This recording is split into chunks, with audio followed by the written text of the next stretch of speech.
Hello అండి, welcome back to Sahanya YouTube channel. అందరూ ఎలా ఉన్నారు? మేమైతే చాలా బాగున్నాం. అండ్ మీరు ఎలా ఉన్నారో నా కమెంట్ సెక్షన్లో షేర్ చేయండి. ముందుగా అందరికీ రాఖీ పౌర్ణమి శుభాకాంక్షలు. ఈ వ్లాగ్ అయితే నేను రాఖీ రోజు తీసిన వ్లాగ్. సో ముందుగా ఫస్ట్ టైం మన ఛానల్ని చూస్తున్న వాళ్ళు ప్లీజ్ డూ సబ్స్క్రైబ్ అండ్ పక్కనే ఉన్న బెల్ సింబల్ని ప్రెస్ చేయండి. సో నేను ఎప్పుడు న్యూ వ్లాగ్ పెట్టగానే మీకు నోటిఫికేషన్ అయితే వస్తుంది. ఈ వ్లాగ్ వచ్చేసి నేను రాఖీ రోజు తీసిన వ్లాగ్ కదా. సో ఆ రోజు మేమైతే స్పెషల్గా బ్రేక్ఫాస్ట్లో అయితే పూరి అండ్ కుర్మా బాజీ అయితే చేసుకున్నాము. సో మేమైతే ఫాస్టింగ్, నేను అనిల్ అయితే ఫాస్టింగ్. సో పిల్లలు అడిగారని పిల్లల కోసం నేను పూరి అండ్ కుర్మా బాజీ అయితే చేశాను.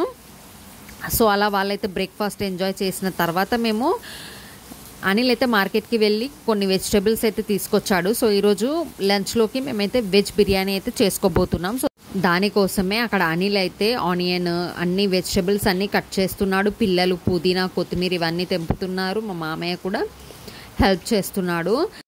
ఇక్కడ అందరూ హెల్ప్ చేయడం వల్ల చాలా ఈజీగా అయిపోయింది ఆ రోజు వెజ్ బిర్యానీ చేయడం కూడా.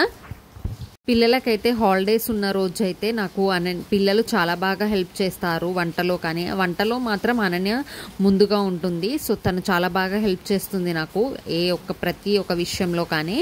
సో ఇక్కడ నేనైతే వెజ్ బిర్యానీకి అన్నీ రెడీ చేసుకొని పెట్టుకున్నాను. అన్నీ ఫస్ట్ ఆయిల్లో నేనైతే ఫ్రై చేసుకుంటాను. అన్ని అన్ని వెజిటబుల్స్ అన్నీ ఫ్రై చేసుకున్న తర్వాత ఇవన్నీ ఒక దాంట్లో వేసి అందులో పెరుగు యాడ్ చేసుకొని సో ఆ తర్వాత కాసేపు నానబెట్టుకున్న తర్వాత నేను అది స్టవ్ పైన ఒక 10 మినిట్స్ అలా కుక్ చేసుకుంటాను. 10 మినిట్స్ కూడా అవసరం లేదు, ఒక 5 మినిట్స్ అయినా సరిపోతుంది.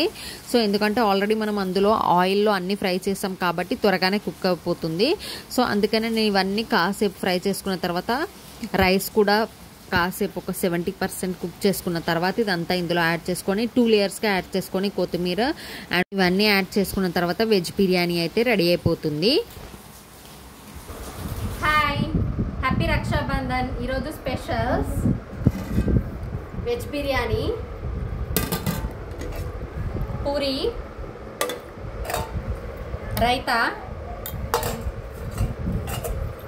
Kurma bhaji and Angoor rabri sweet. So lunch చేసిన తర్వాత పిల్లలిద్దరు కలిసి అనిల్కి అయితే రాఖీ అయితే కడుతున్నారు. సో ఈ రాఖీలు ఏంటంటే ఒకటి మా వదిన పంపింది, ఇంకొకటి మా మరదలు పంపింది.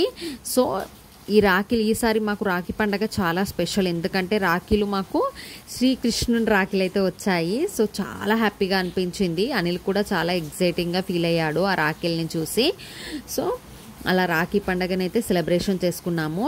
అండ్ మా మర్దల్ అనిల్ కోసం పర్ఫ్యూమ్స్ కూడా పంపింది gift. So thank you so much ఇద్దరికి, చాలా చాలా థ్యాంక్స్. హ్యాపీ రక్షాబంధన్. పిల్లలిద్దరూ రాఖీ కట్టిన తర్వాత పిల్లలిద్దరికి అనిల్ అయితే మనీ అయితే ఇచ్చేసి ఇద్దరికి కాళ్ళు అయితే మొక్కాము ఇద్దరం కలిసి. సో పిల్లలు కూడా ఆశీర్వదించారు మాకు. సో అలా రాఖీ కట్టిన తర్వాత పిల్లలిద్దరు కలిసి వాళ్ళ తాతయ్య కూడా రాఖీ కట్టారు. పిల్లలిద్దరు కలిసి వాళ్ళ తాతయ్యకి రాఖీ కట్టి ఆ తర్వాత తాతయ్య ఆశీర్వాదం కూడా తీసుకున్నారు. అక్కడి నుండి వాళ్ళ అన్నయ్యలకు కట్టడానికి వాళ్ళ ఇంటికి అయితే వెళ్ళారు. సో అలా మా రక్షాబంధన్ అయితే ఇలా మేమైతే సెలబ్రేట్ చేసుకున్నాం. మీరు ఎలా సెలబ్రేట్ చేసుకున్నారో నాకు కమెంట్ సెక్షన్లో షేర్ చేయండి. నేనైతే మా అన్నయ్యని అండ్ మా తమ్ముడిని చాలా మిస్ అవుతున్నాను. సో వాళ్ళకైతే రాఖీలు అయితే పంపించేశాను.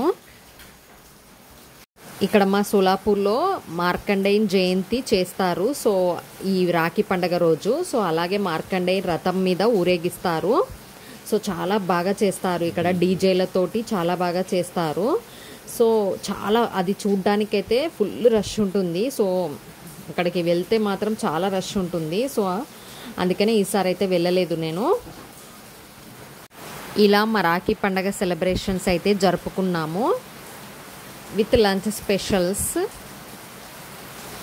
So hope you like the video. ఈ వీడియో కనుక మీకు నచ్చితే please like, share and subscribe to our channel.